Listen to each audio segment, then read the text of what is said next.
Gerald W. Brister here. Let's continue our story about first impressions. On a job one time with a lot of seasoned welders, looked the part, nice trucks. Had a young man there, was in his middle 20s, and he did not look the part. But he was whining every day because he wasn't respected, this, that, and the other. He got put on the bad work. He was really kind of putting us down, didn't know why we were getting treated better. He had one of the oldest Chevrolet dualies I think I've ever seen, one of the first ones that came out with a four-door dually. He had tore the back seat out and put a toolbox in there out of plywood, and he thought that was a cat's meow. The fenders were beat up, it was about rusting through.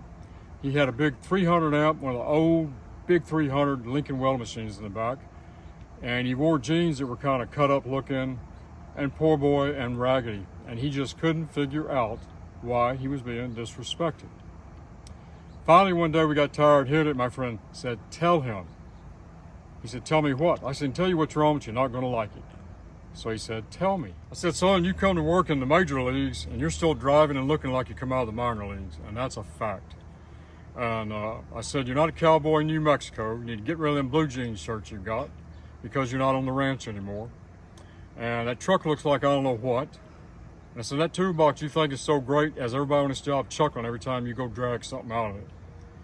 And he said, "Well, I'm getting the work done." I said, "You get it done. You're not horrible. You're not really good." I said, "You're kind of like right here." And I said, "You're making yourself look bad." And I told him about the law of first impressions. And I said, what you did is when you first came on this job, you made a lousy impression to that foreman, and it's never going to change. And he looked down at the ground, kind of made me feel bad, and he said, "What can I do to fix it?" I said, "Do you really want to know?" He said, "Yes, sir, I do." I said, "All right, here we go."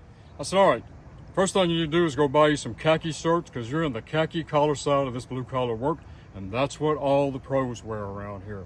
So if you want to be treated like a pro, you need to look like one.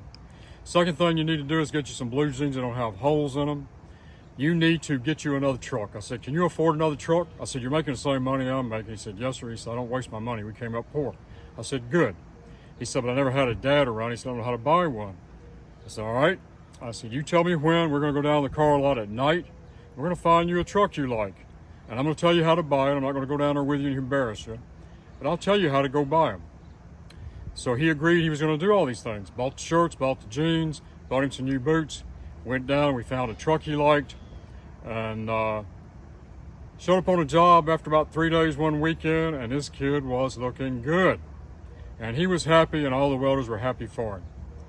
He winds up leaving, and he goes out to New Mexico to work. New Mexico, nobody knows him. He's got a new truck, new painted machine, starched up, everything. He gets a job, and he tells me later I happened to run into him. That's how I know this. I ran into him coming out of the cleaners in California, in Bakersfield. He was visiting. "Mr. Earl, I got to tell you something." What he told me was he gets on this job, and this foreman takes a liking to him right off the get-go. And he told me, said, "Mr. Gerald," said, "he laid off a bunch of older guys, and he kept me." I said, "Did he keep you because your welding got any better?" He said, "A little bit." He said, "Not really." I said, "Then why do you think he kept you?" He said, "Because I looked like a hand, and I worked like a hand, and he treated me like a hand." I said, "Amen, brother. I'm Gerald W. Brister. You stick that in the back of your head somewhere to do you a lot of good one day."